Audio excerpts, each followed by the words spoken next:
তুমি আকাশের ঠিকানায় চিঠি লিখতে বলেছিলে। তুমি কি এখন আকাশে জুড়ে থাকো? তুমি কি আকাশে উড়ে বেড়াও তুলোর মতো, পাখির মতো? আমারও খুব পাখি হতে ইচ্ছে করে। আমারও সারা আকাশ উড়ে উড়ে মেঘের সঙ্গে খেলতে ইচ্ছে করে। ছোটবেলায় ছাদে উঠে আকাশ দেখতাম খুব, রাতে তারা গুনতাম। সবাই আমাকে পাগল বলতো, পাগল ছাড়া আর কেউ তারা গুনে না। আমি যে কেন রাতভর তারা গুনতাম বুঝি না। মাঝে মাঝে এত ঘোরের মধ্যে থাকতাম যে আকাশের দিকে হাত বাড়িয়ে দিতাম, যেন নাগাল পাওয়া যাবে, যেন আমি স্পর্শ করলেই নক্ষত্রগুলো ফুলের পাপড়ির মতো আমার হাতে ঝরে পড়বে। এখনো ফাঁক পেলেই আকাশ দেখি। জানালার কাছে বিছানা পেতেছি, লেখার টেবিলটি এমন জায়গায় রেখেছি যেন আকাশ দেখা যায়। বাড়িতে গাছপালার ডাল ছড়ালে ছেঁটে দিই, যেন আকাশ আবার ঢেকে না যায়। তুমি এই জগৎ সংসার ছেড়ে আকাশে চলে গেছো। তুমি আসলে বেঁচেই গেছো রুদ্র। আমরা যারা জলে ডাঙায় পড়ে আছি তাদের যন্ত্রণা কিছু কম নয়। বেঁচে থেকে তুমিও তো যন্ত্রণা কম পোহাওনি। আচ্ছা, তোমার কি এরকম ইচ্ছে হয় না আবার একদিন পাখি হয়ে উড়ে উড়ে ফিরে আসতে, যেখানে ছিলে সেখানে, সেই ইন্দিরা রোডের বাড়িতে, আবার সেই নীলক্ষেত, শাহবাগ, পরিবাগ, লালবাগ চষে বেড়াতে? ইচ্ছে তোমার হয় না, আমি বিশ্বাস করি না। ইচ্ছে ঠিকই হয়, পারো না। অথচ এক সময় যা ইচ্ছে হতো তোমার তাই করতে। ইচ্ছে যদি হতো সারাদিন পথে পথে হাঁটতে হাঁটতে, ইচ্ছে যদি হতো মেথরপট্টি গিয়ে পেট ভরে মদ খেতে খেতে, কে তোমাকে বাধা দিত? জীবন তোমার হাতের মুঠোয় ছিল। এই জীবন নিয়ে যেমন ইচ্ছে খেলেছো। আমার ভেবে অবাক লাগে জীবন এখন তোমার হাতের মুঠোয় নেই। যারা তোমাকে একদিন ট্রাকে উঠিয়ে মিঠেখালি নিয়ে গেল মাটির তলায় পুঁতে রাখতে, তুমি তাদের বলতে পারোনি না যাব না, ঘুরে দাঁড়াতে পারোনি। মিঠেখালির সেই কবরখানার কথা বড় মনে পড়ে।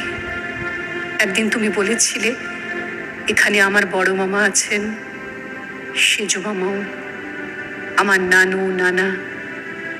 কে জানতো এরপর তোমার চেয়ে দ্বিগুণ বয়সী তোমার মামা মামি মা খালাদের রেখে তুমি ওই কবরখানায় ঢুকবে? আচ্ছা রুদ্র, তোমার শরীরখানাকে যখন মাটি চাপা দিল তখন কষ্ট হয়নি তোমার? মাঝে মধ্যে আমি মাটি চাপা কষ্ট অনুভব করি। মনে হয় আশেপাশের মানুষগুলো আমাকে আস্ত পুঁতে ফেলেছে মাটিতে।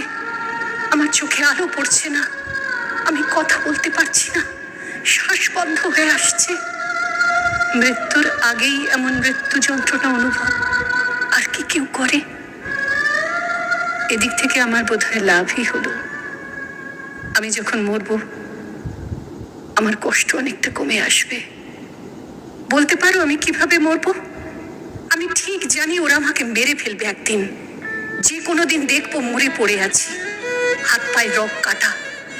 আমাকে তুমি বলেছিলে আমার মরতে ইচ্ছে করে মিছিলে গুলি খেয়ে। মৃত্যুর কথা শুনে আমার গা কাঁপতো। জগতে মৃত্যুর মতো ভয়ঙ্কর আর কিছু নেই। মৃত্যু আছে জেনেও আমি বুঝি না মানুষ কি করে দীর্ঘস্থায়ী করে মানুষের প্রতি মানুষের বিদ্বেষ বিচ্ছেদ। ভাবলে আমার অবাক লাগে, এই পৃথিবীতে আমি আর থাকবো না। আমিও তোমার মতো হুট করে একদিন মরে যাব। তোমার মতো দাঁত মাজতে মাজতে চমৎকার একটি দিন শুরু করব, যখন দেখবো মুখ থুবড়ে পড়ে আছি বেসিনে। আচ্ছা, এরকম হতে পারে না প্রতি 100 বছর পর পর জন্ম নেব? তাতে একটা লাভ হবে, মানুষ কত সভ্য হলো তা চোখে দেখতে পাবো। এখন তো আমার প্রায় মনে হয় এদেশের মানুষ দিন দিন এমন অধঃপাতে যাচ্ছে, তাদের আর সভ্য হবার সম্ভাবনা নেই। আবার এও মনে হয় দেশ থেকে একদিন মৌলবাদ দূর হবে, ধর্ম দূর হবে, মানুষ সুস্থ সুন্দর জীবনযাপন করবে। এরকম দিন নিশ্চয়ই একদিন আসবে। একবার দু চোখ মেলে সেই দিনটি আমার দেখতে ইচ্ছে করে। তুমি ধর্ম মানতে না, অথচ দেখো তোমার মৃত্যু উপলক্ষে কোরআনখানি, মিলাদ মাহফিল কি না হলো। তোমার যদি বাধা দেবার শক্তি থাকতো আমি জানি দিতে। মনে আছে তুমি আমি দুজন মিলে সন্ধানীতে চোখ দিয়েছিলাম, শরীর দিয়েছিলাম, যেন মৃত্যুর পর চোখ কোনো অন্ধকে আলো দেয়, যেন মেডিকেল কলেজের সব ব্যবচ্ছেদ কক্ষে শরীর কেটে ছিঁড়ে ছেলে মেয়েরা লেখাপড়া করে। অথচ তোমার চোখও নিল না কেউ, শরীরও নিল না। তুমি মুসলমানের মতো লোবানের ধোঁয়ায় ভেসে চুপচাপ কবরে গেলে। আমার বড় মায়া হচ্ছিল দেখে। আমি যে কাউকে ডেকে বলবো ওকে নেবেন না, ও ওর শরীর দিতে চেয়েছে মেডিকেল কলেজে, কিন্তু আমার কথা কে শুনবে ওখানে? আমি যখন দরজার বাইরে নিষ্পন্দ দাঁড়িয়েছিলাম, মোহন নামের এক ছেলে যে তোমাকে 8 কলেজে পেটাতে চেয়েছিল, একদিন হুমকি দিয়েছিল তোমাকে যেন ইউনিভার্সিটি এরিয়ায় আর না দেখে, সেই ছেলেকে দেখলাম তুমি শুয়ে আছো, তোমার সবচেয়ে কাছে সে বসে আছে। কি অবাক কাণ্ড, তাই না?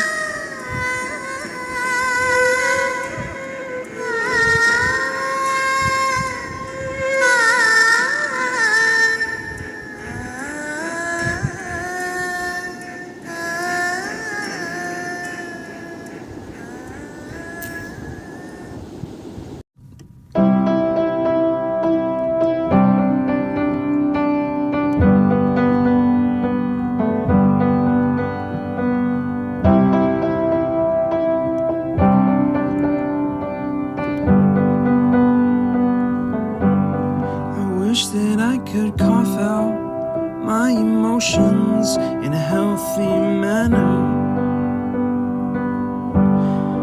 and just become the right person that actually matters. And every day I drive my car to my little job,